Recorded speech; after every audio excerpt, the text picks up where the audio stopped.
बाँदर कन्ट्रोल गर्ने उपाय एउटा हाम्रो आफ्नै तरिकाले है। सरकारले त धेरै सघाउँछ भन्ने मलाई लाग्दैन। म यो खास केही धेरै गर्न सकिन्छ जस्तो नमानेर म अब आफैबाट थाल्ने भन्ने सुरु गरेको मान्छे है। त्यसैले गर्दाखेरि धेरै कुरा त आफै थाल्नुपर्छ भन्ने लाग्छ। हेर्नुहोस् अब यो खास अब यहाँ अगाडिपट्टि यो एरियामा मैले तपाईँलाई देखाउँछु है। यो एरियामा यतापट्टि यो बाँदर खान्छ कुर्न आउँछन् है। यतापट्टि यो तल्लो बारीतिर यतापट्टि कुर्न आउँछन् है। तर मेरो अब यो बााउन्डरी सुरु भयो कि यो चाहिँ मठ नेपियर हो। अनि मैले त्यही भएर असारमा भैँसी ल्याउँछु कि असारमा भैँसी ल्याउँछु। अनि त्यसपछि गएर यो घाँस सदासम्म खुवाउँछु। अनि यो घाँस सकिएपछि त्यसो कार्तिकतिर यो चाडपर्व सकिसक्छ। अनि त्यसपछि मैले त्यो भैँसी चाहिँ बेच्छु। यस्तो गर्ने बानी हो मेरो। हेर्नुहोस् यो पनि यहाँ पनि खेती हुन्थ्यो, खेती गरिन्थ्यो। यसबाट मैले गरिनँ। अनि यो ठाउँमा खेती गरौँ भन्ने कुरा थियो अहिले पनि सधैँ गर्थ्यौँ है। मकै छर्थ्यौँ। यहाँ चाहिँ बाँदरले मकै खान्थेन। तर उतातिर अरूको चाहिँ खान्थ्यो क्या। यहाँ खान्थेन। किन खान्थेन भने मेरो यहाँ चाहिँ यो नेपियरको बााउन्डरी छ क्या। मठ नेपियर अथवा सुपर नेपियर होइन, यिनीहरूको बााउन्डरी छ। यो बााउन्डरीमा के हुँदो रहेछ भन्दाखेरि बाँदरको बानी कस्तो हुन्छ भने यस्तो अग्लो चाहिँ रुखमा गएर हेर्ने अनि भित्र केही छैन भनेपछि पस्ने, नत्र नि यस्तै गरी सिधै यस्तोमा चाहिँ पस्दैन एउटा कुरो। त्यसैले गर्दा यो सुपर नेपियरहरू अनि मठ नेपियरहरू लाउँदाखेरि घाँस पनि भयो। अर्को कुरो के भने यताबाट आएको बाँदर जुन छ नि यो बाहिरपट्टिबाट आएको बाँदरले यहाँ भित्र कस्तो छ के छ भन्ने थाहै पत्तै पाउन्न। अनि अर्को एउटा के पनि छ भने यहाँ भित्रबाट हो यो बाटो पस्नु त हामीलाई पनि कस्तो हुन्छ क्या, यो चिला जस्तो क्या हो। यस्तै अन्त यस्तो झुस हुन्छ क्या।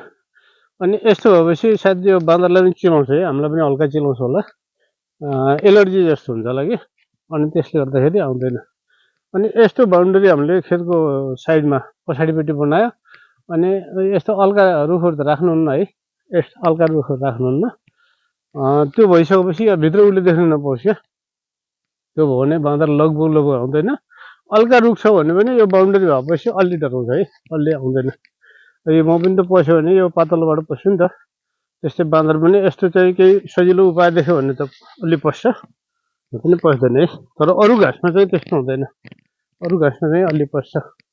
त्यसैले यो हाम्रो सुपर नेपियरको बाँदर नियन्त्रण चाहिँ बार भनौँ न, यस्तो चाहिँ बनाउन सकिन्छ क्या। यो मैले आफ्नै अनुभवले यहाँ चाहिँ यो देखिरहेको छु। अब यो काटेपछि बाँदर जान्छ, तर यो नकाट्दासम्म खासै बाँदर जाँदैन। त्यसैले यस्तो चाहिँ गर्न सकिन्छ है साथीहरू। यो मैले तपाईँलाई यो एउटा रुख देखाउँछु है। यो चाहिँ भियतनामी सुपर अर्ली यो ज्याकफ्रुट हो, कटहर हो।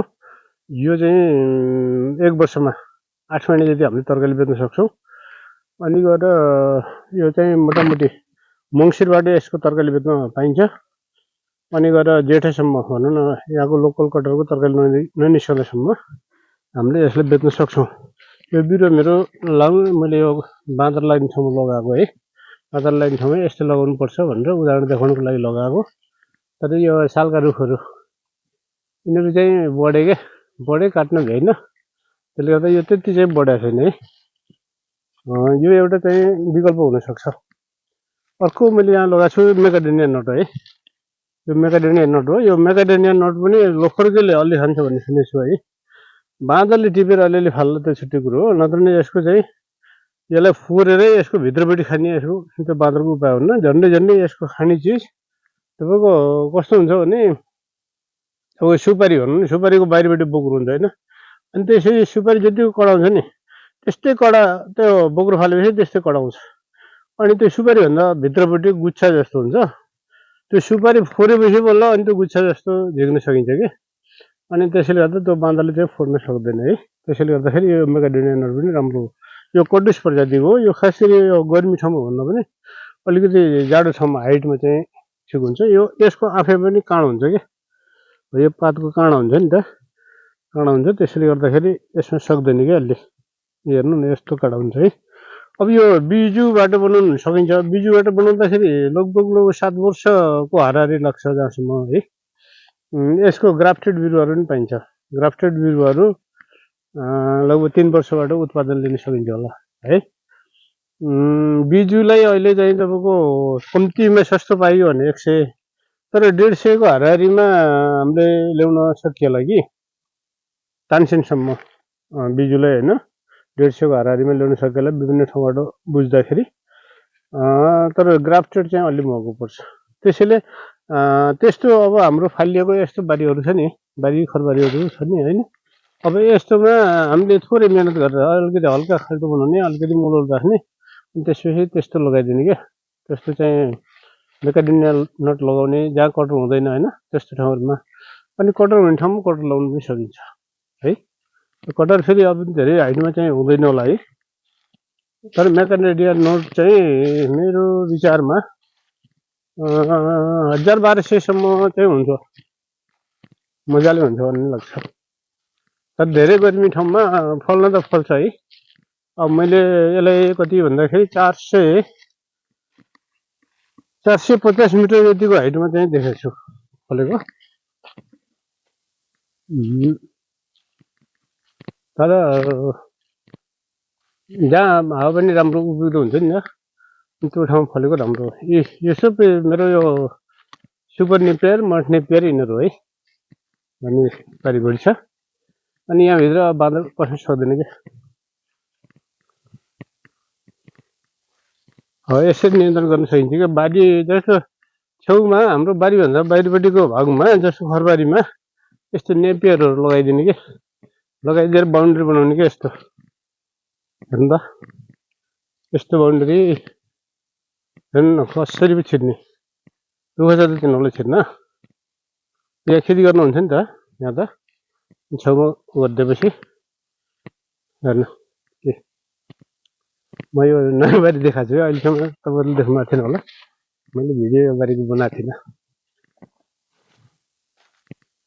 सम्म चाहिँ सबै सम्म छ कि हाम्रो बााउन्ड्री। अब यस्तो बााउन्ड्रीबाट त गाह्रो छ नि त, हेर्नु कसरी निस्किने र। हो यस्तो बनाउनुपर्छ क्या छेउमा, भने लगभग मकै पनि जोगिन्छ क्या। यो ठाउँबाट लगभगै पस्दैन क्या, हो यस्तोबाट लगभगै पस्दैन क्या। यो चाहिँ सुपर नेपियर हो, लगभग पस्दैन त्यसबाट। यो मठ नेपियर हो, यो पनि मठ हो, यो सुपर नेपियर हो। हल्को भएको छ। कति छ भन्दाखेरि मेरो डेढीमा छ। अनि त्यो भइदिएपछि त अब यो पनि मेरो डेढी जस्तै जस्तैमा छ है यो पनि। अनि यो भइसकेपछि त कसरी पस्ने त बाबा, गाह्रो हुन्छ नि त्यसलाई पनि। अनि यो फलफुलमा अर्को के पनि रहेछ नि, बेउठा हामीले नजाति भन्छौँ। फेरि आँपको बुटोमा बेउठा छ, त्यही भएर फल्छ क्या, फल रहन्छ। सिर त्यति लगाइदिनु, बाँदरले पनि त्यति खाँदैन।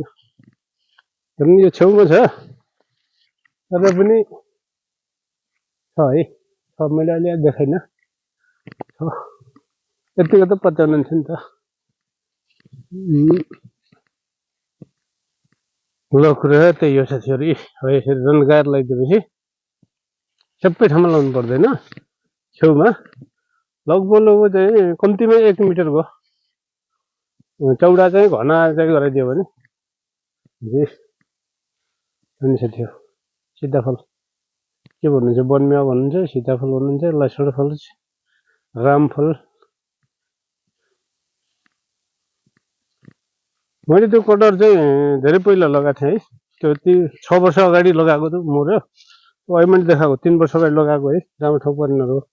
यो गत वर्ष लगाएको, यो त धेरै ठुलो हुन्थ्यो, तर यसको पात खाइदिइरह्यो कि किराले, जोगाउनु सकेन। विषादी खासै प्रयोग नगर्ने हुँदाखेरि अलिक गाह्रो भयो। ल साथी हो है, म बाँदरको कुरा अब अरू कुरा नगरौँ अहिलेलाई, अरू कुरा अहिलेलाई नगरौँ है। ल